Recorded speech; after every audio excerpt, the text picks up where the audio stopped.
అందరికీ నమస్కారం. క్రైస్తవ విశ్వాసంలోకి వెళితే మనకొక అద్భుతమైన, కొన్నిసార్లు కాస్త కన్ఫ్యూజింగ్గా అనిపించే ఒక కాన్సెప్ట్ కనిపిస్తుంది. అదే ట్రినిటీ. అంటే దేవుడు ఒక్కడే, కాని ముగ్గురు వ్యక్తులుగా ఎలా ఉంటారు? ఇది కొంచెం గందరగోళంగా అనిపించినా దేవుని స్వభావాన్ని అర్థం చేసుకోవడానికి ఇది చాలా కీలకం. రండి, ఈరోజు మనం కలిసి ఈ దైవిక రహస్యం గురించి వివరంగా తెలుసుకుందాం. అవును, ఇదే అసలైన ప్రశ్న. ఇది చాలామందిని ఆలోచనలో పడేస్తుంది. 1 3గా 3 1గా ఎలా అవుతోంది? ఇది మ్యాథ్స్కి అందని ఒక వింత లెక్కలా అనిపిస్తోంది గదూ. కాని ఇందులో మన తర్కం కంటే లోతైన ఒక సత్యం దాగి ఉంది. దాన్ని కనుక్కోవడమే మన ఈరోజు ప్రయత్నం. ఈ రహస్యాన్ని మనం స్టెప్ బై స్టెప్ అర్థం చేసుకుందాం. ముందుగా అసలు ట్రినిటీ అంటే ఏంటో చూద్దాం. ఆ తర్వాత బైబిల్లో దీనికి ఆధారాలు ఎక్కడెక్కడ ఉన్నాయో పరిశీలిద్దాం. తర్వాత దీని గురించి ఉన్న కొన్ని సాధారణ అపోహలను తొలగించుకుని చివరగా ఈ సిద్ధాంతం మన జీవితాలకు ఎందుకంత ముఖ్యమో తెలుసుకుందాం. సరే, మన ప్రయాణములో మొదటి అడుగు. అసలు ఈ ట్రినిటీ అనే మాటకు అర్థమేమిటి? ట్రినిటీ సిద్ధాంతానికి పునాది ఇదే. దీన్ని సింపుల్గా చెప్పాలంటే తండ్రి, కుమారుడు, పరిశుద్ధాత్మ ఈ ముగ్గురూ వేర్వేరు వ్యక్తులు. కాని వాళ్లందరిలో ఉన్న దైవత్వం, వాళ్ల అస్తిత్వం, వాళ్ల సారం మాత్రం ఒకటే. ఇది ఒకే సమయంలో శాశ్వతంగా ఉండే ఒక నిజం. ఇక్కడే అసలు విషయం ఉంది. ఇది లాజిక్ విరుద్ధం కాదు. ఎందుకంటే మనం దేవుణ్ణి రెండు వేర్వేరే యాంగిల్స్లో చూస్తున్నాం. దేవుడు ఏమిటి అని అడిగితే జవాబు ఒక దైవిక సారం. కానీ దేవుడు ఎవరు అని అడిగితే జవాబు ముగ్గురు వ్యక్తులు. చూసారా? అంటే ఆయన ఏమిటి అనేది ఒకటి, ఎవరు అనేది మూడు. మరి ఇంత సంక్లిష్టమైన భావనకు బైబిల్లో ఆధారముందా? ట్రినిటీ అనే పదం మనకు బైబిల్లో డైరెక్ట్గా కనిపించదు, కాని ఆ కాన్సెప్ట్ మాత్రం చాలా స్పష్టంగా కనిపిస్తుంది. అదెలాగో ఇప్పుడు చూద్దాం. బైబిల్ యొక్క పునాది సందేశం చాలా క్లియర్. దేవుడు ఒక్కడే. ఇది క్రైస్తవ విశ్వాసానికి గుండెకాయలాంటిది. ఈ విషయంలో ఎలాంటి కన్ఫ్యూజన్ లేదు. అయితే కథ ఇక్కడతో అయిపోలేదు. దేవుడు ఒక్కడే అని చెప్తూనే పాత నిబంధన గ్రంథం మనకు కొన్ని ఇంట్రెస్టింగ్ హింట్స్ ఇస్తోంది. దేవుని ఏకత్వంలోనే ఒక రకమైన బహుళత్వం, ఒక కాంప్లెక్సిటీ దాగుందని అనిపిస్తోంది. ఉదాహరణకి ఆదికాండంలో చూడండి. సృష్టి చేస్తున్నప్పుడు దేవుడు నేను చేస్తాను అనలేదు, మనం చేద్దాం అని బహువచనంలో మాట్లాడటం చూస్తాం. ఇది దేవుని ఏకత్వంలోనే ఒక అంతర్గత సంభాషణ, ఒక బహుళత్వం ఉందని మనకొక సూచన ఇస్తుంది. ఇక మనం కొత్త నిబంధనకు వచ్చేసరికి పాత నిబంధనలో కనిపించిన ఈ చిన్న చిన్న సూచనలు ఒక పూర్తి చిత్రంగా మన ముందుకొస్తాయి. ఇక్కడ దేవుని త్రిత్వం మరింత స్పష్టంగా కనిపిస్తుంది. యేసు తన శిష్యులకిచ్చిన ఈ ఆజ్ఞలో ఒక అద్భుతమైన క్లూ ఉంది. గమనించండి. తండ్రి, కుమారుడు, పరిశుద్ధాత్మ అని ముగ్గురిని చెప్పినా నామములు అని బహువచనంలో అనలేదు. నామము అని ఏకవచనంలోనే చెప్పారు. దీని అర్థమేంటి? ముగ్గురు వ్యక్తులు, కాని ఒకే ఒక దైవిక నామం, ఒకే అధికారం అన్నమాట.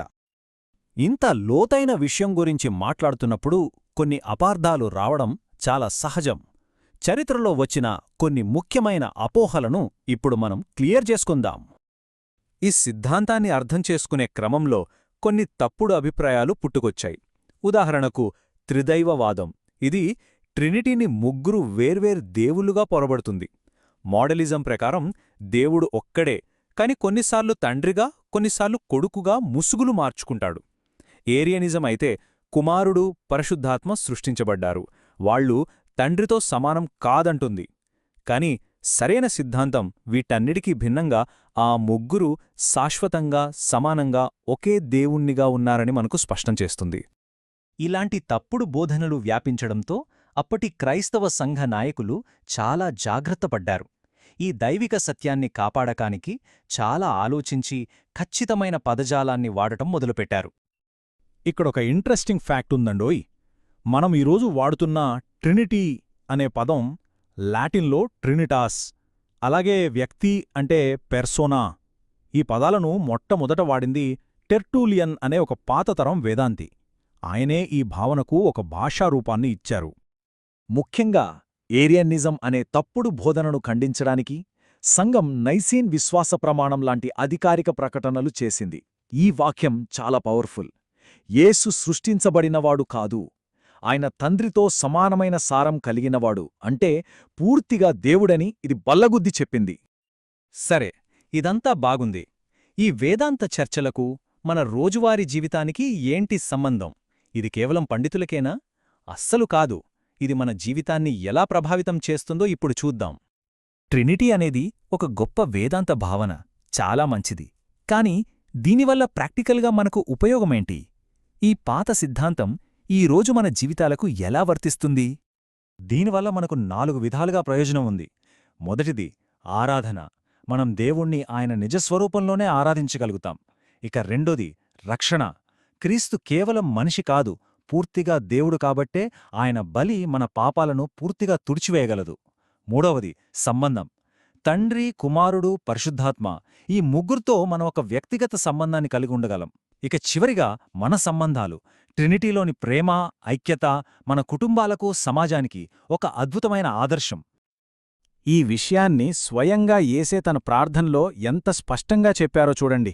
తనకు, తండ్రికి మధ్య ఉన్న ఐక్యత తనను నమ్మిన వారిలో కూడా ఉండాలని ఆయన కోరుకున్నారు. అంటే ట్రినిటీ అనేది కేవలం ఒక సిద్ధాంతం కాదు, అది మానవ సంబంధాలకొక దైవిక మోడల్. సో ఫైనల్గా చెప్పాలంటే ట్రినిటీ అనేది అర్థం కాని ఒక పజిల్ కాదు. అది దేవుని స్వభావం గురించి, ప్రేమ యొక్క అసలైన అర్థం గురించి, ఇంకా మనం ఒకరితో ఒకరం ఎలా కలిసి జీవించాలనే దాని గురించి ఒక లోతైన ప్రాక్టికల్ నిజాన్ని మనకు నేర్పిస్తుంది. కాబట్టి ఈ విశ్లేషణను ఒక ప్రశ్నతో ముగిద్దాం.